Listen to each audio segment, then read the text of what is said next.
Yari na naman sana dito si Jordan Poole kung tinida niya itong bolang to.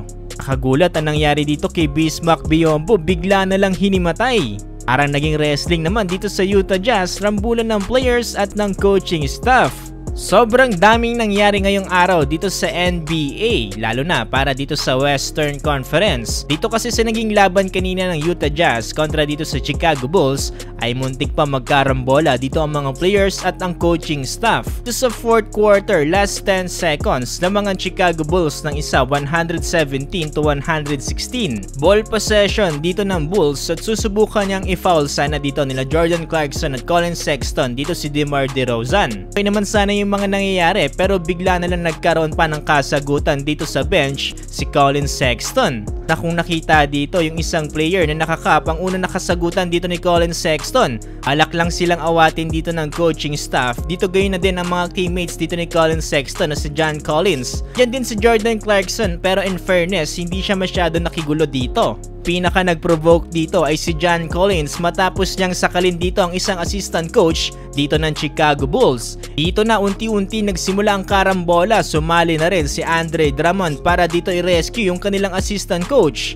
Buti lang napigilan din kaagad to ng mga officials kung hindi kawawa dito sila Collin Sexton at John Collins. Sobrang laki ba naman yan ni Andre Drummond?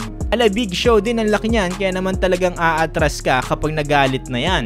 Tinuwagan ng technical foul dyan na magkabilang panig pero naging lamang dito ang Chicago Bulls, wala dito sa naging free throw ni DeMar DeRozan.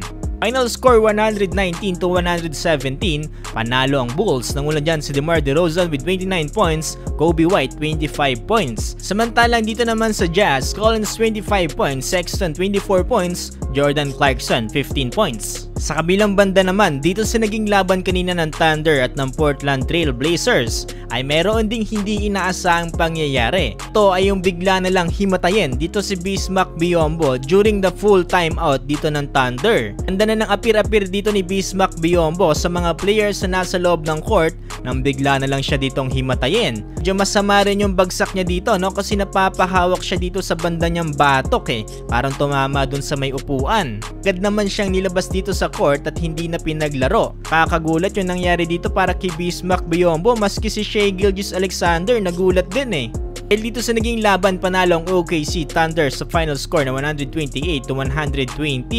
Nangunahan to ni SGA with 37 points na sinusundan ni Jalen Williams with 31 points. Holmgren naman 21 points. Eto pa, dito sa naging laban kanina ng Washington Wizards kontra dito sa Orlando Magic ay muntik pa magkaroon dito ng troll game dito si Jordan Poole. Ito yung matapos siyang madulas dito sa naging transition nila na hawak-hawak ang bola sa sahig. Isigaw dito ng mga fans na itira daw dito ni Jordan Poole ang bola Mukhang tinotroll talaga dito si Jordan Poole. Buti na lang naging maganda ang desisyon dito ni Jordan Poole at pinasa niya to sa kanyang kakampi na nauwi naman dito sa isang possession.